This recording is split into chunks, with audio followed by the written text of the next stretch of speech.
Last time we completed the quantum mechanical description of the electron in the Deuteron intermediate. Previously, we developed the Deuteron wave function so that we now have a complete description of the Deuteron fusion intermediate. Now we need to describe the transition from this intermediate state to a helium nuclei with the fusion energy carried off by the diffracted electrons. We will use the time-dependent two-state problem as outlined in Michael Fayer's text, Elements of Quantum Mechanics. Fayer has a slide presentation of this analysis online, so we will just define the problem here since it closely follows Fayer's analysis. We define the notation for the same as Fayer's to help follow his presentation. This is just the time evolution of two particle states that are coupled. A more rigorous analysis would take into account the multiple states of the excited electron required to localize the electron, which then allows the electron state to spread at the average velocity characterizing this state. More on this next time. Here we show the same energy diagram in Fayer's book and presentation applied to our problem. The analysis centers around finding the time-dependent coefficients of the intermediate and fusion product states. The probability time dependence for each of the states, A and B, taken from the analysis, is also shown here. We can greatly simplify these equations by noting that delta E will be much, much larger than the interaction energy gamma. We show only P sub B since the amount of probability transferred to the fusion product state is very small with each oscillation. Of course, the reaction is not reversible, so P sub B will increase and P sub A decrease proportionally upon each time cycle.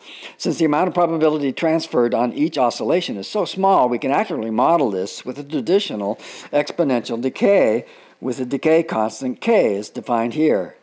To define this decay constant, we need to find the interaction energy gamma. This is the coupling between the two states of the particles. Each set of particles are coupled to the respective states, and the two sets of particles must also be coupled. As shown here, we start with the Hamiltonian describing the intermediate state.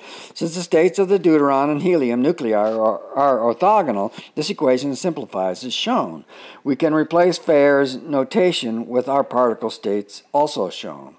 The Hamiltonian for the B state falls away because of the orthogonality of the A state.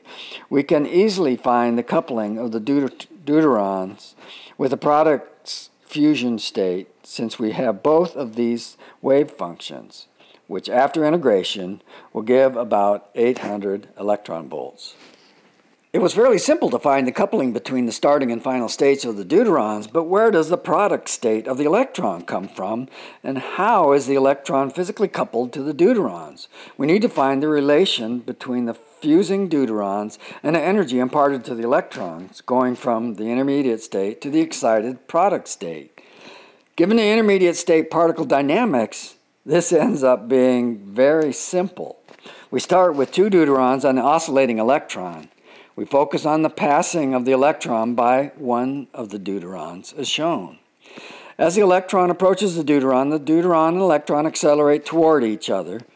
There is relatively little influence from the other far-away deuteron. We can calculate the kinetic energy in the deuteron as shown, and this is the well-worn reduced mass, momentum, and energy balance. The mass of the electron has increased due to the relativistic velocity, of course. This crude analysis gives about 2200 electron volts of kinetic energy to the deuteron as the deuteron passes by with the remaining bulk of the kinetic energy. Now let's move the deuterons within nuclear range, about 5 Fermi, and do the same analysis with the two deuterons now locked together. Together, the deuterons have about half the previous kinetic energy. The other half, of course, resides with the electron. Thus, the force coupling the two deuterons also accelerates the electron, adding about 1,000 electron volts of energy, thus giving an excited electron. Of course, this only works if the electron is near the fusing deuterons. Another not-so-rigorous way to look at this is to compare the electron probability to the change in the potential for a given position as the deuterons are fusing, moving from, say, 5 Fermi to 4 Fermi separation. This can be roughly shown as drawn here. When the deuterons move not under the electron influence, but the nuclear force, the potential at a given point rises. If we multiply the electron probability times the change in potential, we can see how the close proximity of electron probability causes about an average of 800 electron volt increase, or added energy to the electron, just by the 1 Fermi change in deuteron separation. This increase in potential happens over the approximately 10 to the minus 22 seconds of the reaction. This causes a force and acceleration of the electron, adding the 800 electron volts. We can see this graphically in the next slide by comparing the electron probability distribution to the change in the potential in the XZ plane close to the fusing deuterons. These graphs show a 50 Fermi square for both distributions, showing how the electron probability coincides with the largest changes in potential. Now recall how the interaction energy gamma was defined, with the overlap of the electron wave function times the coupling of the deuterons with the helium product state. We can create a Gaussian distribution for the excited electron with an average excitation energy of 1,000 electron volt. This state is built up of multiple high-energy conduction band states. Next time we will look a little closer at this non-stationary state. With the starting and product wave functions for the electron, we can calculate the overlap probability, which is 0.006. Multiplying this by the deuteron coupling energy gives the overall interaction energy of 4.8 electron volts. We can now easily calculate the half-life for the fusing intermediate equal to 1.4 times 10 to the minus 9 seconds.